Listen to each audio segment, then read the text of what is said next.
সুপ্রিয় দর্শক, আসসালামু আলাইকুম। নতুন করে সাজিয়ে তুলছে টাঙ্গাইল শহর। বৈষম্য বিরোধী ছাত্র আন্দোলনের শিক্ষার্থীগণ টাঙ্গাইল শহর পরিচ্ছন্নতার পাশাপাশি শহরের যে সকল দেওয়ালে এলোমেলো স্লোগান লিখেছিলেন তা এখন পরিচ্ছন্ন করে রং তুলি দিয়ে রাঙিয়ে তুলছেন টাঙ্গাইলের শিক্ষার্থীগণ। এতে টাঙ্গাইলবাসী অত্যন্ত আনন্দিত ও গর্বিত। চ্যানেলটি সাবস্ক্রাইব করে খবর ৭১-এর সঙ্গে থাকুন। দেখুন দেওয়াল লিখনের চমৎকার আয়োজন। টাঙ্গাইল নিরালামর হতে আহমেদ শিপলু, খবর ৭১, টাঙ্গাইল।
আমরা সবেমাত্র স্বাধীনতার একটা সংগ্রাম করে আমাদের বিজয় অর্জন করতে পেরেছি।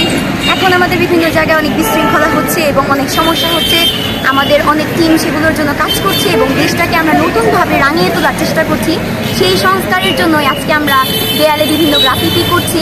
এগুলোর মাধ্যমে আমাদের সংগ্রামের প্রতীকগুলো আমরা তুলে ধরছি এবং মানুষের কাছে আমাদের যে বাণীগুলো আছে, যে মেসেজগুলো আছে, সেগুলো দাঁড়িয়ে দাঁড়িয়ে পৌঁছে দেওয়ার চেষ্টা করছি। এটাই আজকে আমাদের এই থিমের মূল বিষয়। আপনার কতজন শিক্ষার্থী আজকে এই কার্যক্রমে সংযুক্ত আছেন? পুরো টাঙ্গাইল জুড়ে এই কার্যক্রম আসলে হচ্ছে। আমরা যেহেতু সবাই ঐক্যবদ্ধ, তাই বলতে গেলে এটার আসলে সংখ্যা নির্দিষ্ট করে বলা যাবে না, নির্দিষ্ট কোনো সংখ্যা নেই। এখানে আমাদের একটা গ্রুপ আছে, এখানে হয়তো ৫০-৬০ জনের মতো আছে। সৃষ্টির ওখানে আছে, ওখানে অনেক স্টুডেন্ট রয়েছে। মূলত আমরা সব ছাত্ররা মিলে আমাদের ঐক্য গড়ে তুলছি এবং এই ঐক্যের সাথে আমরা প্রতিটা জায়গায় কাজ করছি। আসলে এটা পুরোটাই একটা প্রাইভেট ফান্ড।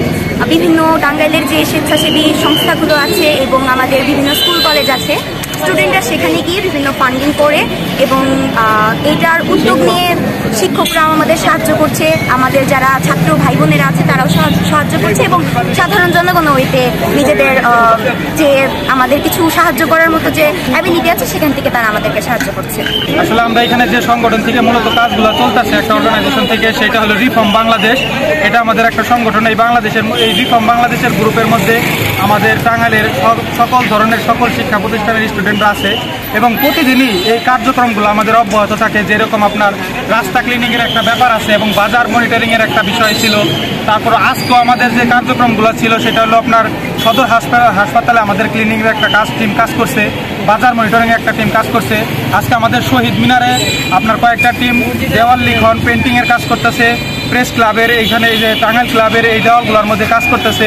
তো এই টিমটা আমাদের বেশ কিছুদিন যাবতই এবং প্রায় আপনার দেখা গেছে যে আমাদের দেশ নতুন করে আবার প্রজন্ম হওয়ার আগ থেকে এই টিমটা কাজ করতেছে এবং এখন আমরা যে টিমটার দায়িত্ব নিয়েছি আমাদের এই শহরকে নতুন করে সাজানোর জন্য, এই শহরকে আমাদের নতুন করে প্রতিষ্ঠা করার জন্য আমাদের মূলত যে টার্গেটগুলো এবং ভবিষ্যতে যে কাজগুলোর উদ্দেশ্য সেটা হলো আমার শহর, আমার দেশকে আমি ভালোবাসি এবং এটা ভবিষ্যতে অন্য কারো কাছে, আরও বাংলাদেশের সারা পৃথিবীর কাছে তুলে ধরা যে আমরা আসি আমার দেশ আমার শহর সাজানোর জন্য।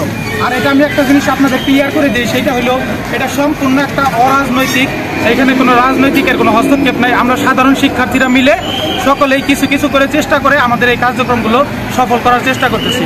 ধন্যবাদ আপনাকে। আপনারা সবসময় চেষ্টা করবেন আমাদের সাথে থাকার এবং আমাদেরকে সহযোগিতা করার জন্য। আমি দেশের ক্ষুদ্র নাগরিক হিসাবে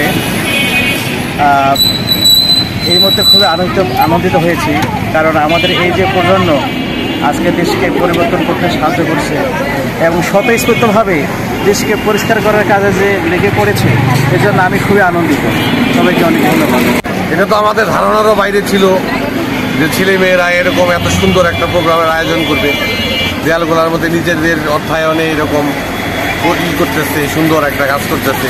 আমি আশা করবো যে ওরা যেন আরও সামনে ভবিষ্যতে এভাবেই থাকে, এভাবেই চলে, এভাবেই দেশকে এগিয়ে নিয়ে যায়। এই ছাত্রছাত্রী ছেলেমেয়েরা যে সুন্দর কাজ করছে, শহরকে পরিষ্কার পরিচ্ছন্ন করছে, দেওয়ালে লিখনগুলা বা আজে বাজে কোনো লেখা থাকবে না, তারপরে শহর পেনামুক্ত থাকবে, শহরে কোনো পেনা ঝুলবে না। আমি এরকম একটা শহর চাই, টাঙ্গাইল শহর। এভাবে যদি চলে, নতুন প্রজন্ম যদি এভাবে কাজ করে যায় দেশের জন্য, অবশ্যই দেশে এগিয়ে যাবে।